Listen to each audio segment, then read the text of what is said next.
ជំរាបសួរអ្នកទាំងអស់គ្នាខ្ញុំវិជ្រាជាអតីតសិស្សនិស្សិត A កាលពីឆ្នាំ2023ការពិតទៅខ្ញុំមិនដែលគិតថាខ្ញុំនឹងធ្វើវីដេអូចែកម្លែកពីបទពិសោធន៍កាលពីថ្នាក់ទី12របស់ខ្ញុំទេក៏ប៉ុន្តែឆ្នាំនោះបាក់ឌុប2026ហើយក៏នៅតែមានសិស្សប្អូនពីរ3នាក់អត់ច្រើននេះដែលមកសួរបទពិសោធន៍ខ្ញុំកាលពីឆ្នាំ2023ចឹងហើយខ្ញុំក៏សម្រេចចិត្តថាខ្ញុំនឹងធ្វើវីដេអូមួយចែកម្លែកពីបទពិសោធន៍ដែលកាលពីខ្ញុំទី12នៅក្នុងវីដេអូថ្ងៃនេះដែរខ្ញុំនឹងចែកម្លែកគន្លឹះចំនួន8ខ្លីៗជូនដល់អ្នកទាំងអស់គ្នាចំណុចទី1ការដាក់គោលដៅយកនីតិ A ដែលការពិតទៅគោលដៅនៅក្នុងការទទួលបាននីតិ A របស់ខ្ញុំនឹងគឺតាំងពីខ្ញុំនៅថ្នាក់ទី8ម៉េះដោយសារការទី8ហ្នឹងគឺខ្ញុំមានចំនួនមួយដែលគាត់ត្រូវប្រឡងឆ្នាំទី12ហើយខ្ញុំបានសន្យាខ្លួនឯងនៅក្នុងចិត្តថាខ្ញុំនឹងយក A ឲ្យបាននៅពេលដែលខ្ញុំទី12ការមានគោលដៅជាក់លាក់ធ្វើឲ្យយើងមានស្រពេចសពើហើយយើងដឹងថាផ្លូវដែលយើងដើរហ្នឹងគឺយើងកំពុងដើរទៅណាចំណុចទី2ការរៀនជារៀងរាល់ថ្ងៃអញ្ចឹងក្រៅពីទៅរៀននៅសាលារដ្ឋក៏ដូចជាសាលាគូហើយមកដល់ផ្ទះវិញពេលល្ងាចឡើងអ្នកទាំងអស់គ្នាគួរតែរៀនខ្លួនឯងបន្ថែមទៀតហើយអ្នកទាំងអស់គ្នាចាំបាច់ត្រូវរៀនតាំងពីដើមឆ្នាំទៅយើងអាចចាំ2ខែ3ខែមុនប្រឡងបានទេអ្នកទាំងអស់គ្នាក៏ប៉ុន្តែបើសិ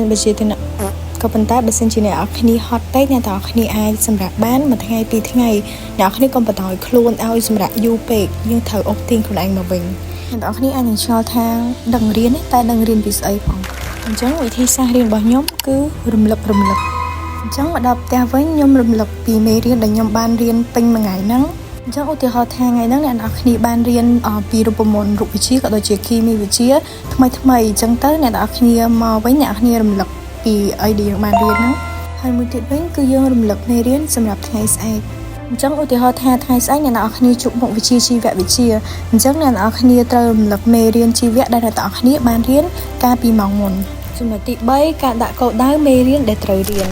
ឧទាហរណ៍ចប់ខែកុម្ភៈអ្នកទាំងអស់គ្នាដាក់គោលដៅថាអ្នកទាំងអស់គ្នានឹងចេះ limit ហើយចប់ខែមិនិនាអ្នកទាំងអស់គ្នាដាក់គោលដៅថាអ្នកទាំងអស់គ្នានឹងចេះ integral ហើយអ្នកទាំងអស់គ្នាអាចធ្វើបែបនេះទៅលើមុខវិជ្ជាផ្សេងទៀតដូចជារូបគីមីជីវៈប្រវត្តិជាដើម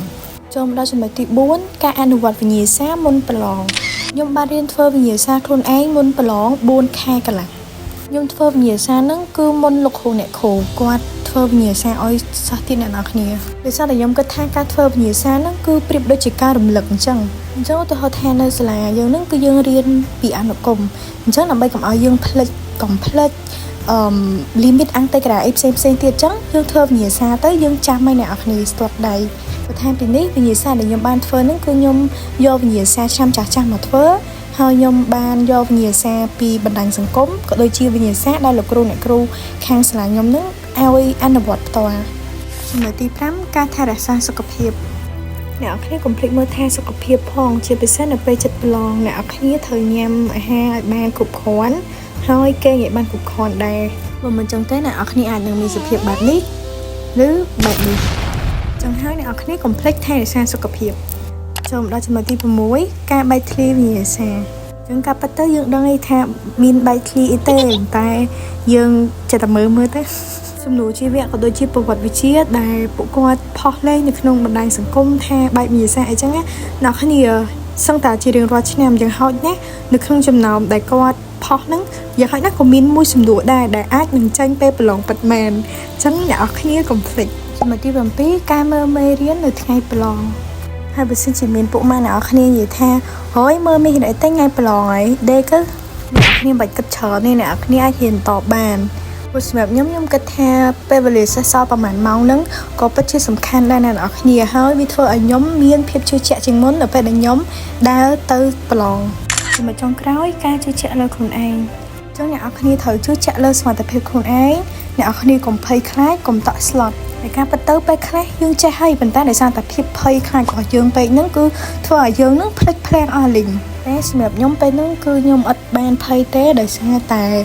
ខ្ញុំបានឆ្លងកាត់ការប្រឡងសិប្បកម្មទី9ក៏ដូចទី12អញ្ចឹងវាធ្វើឲ្យខ្ញុំស៊ាំជាមួយនឹងបរិយាកាសពេលហ្នឹងអ្នកនរគ្នាអញ្ចឹងកលឹះរបស់ខ្ញុំគឺអស់ហើយចាប់ប៉ុណ្ណឹងឲ្យនិយាយច្រើនអ្នកនរគ្នាធន់ហើយមានពីអីទេក្រៅពីជូនពរឲ្យសិស្សបងប្អូនអ្នកនរគ្នាទទួលបាននីតិ A ទទួលបាននីតិដែលខ្លួនឯងបងប្រាថ្នាចឹងអស់ហើយអរគុណអ្នកនរគ្នាកុំភ្លេច share វីដេអូមួយនេះផង Thank you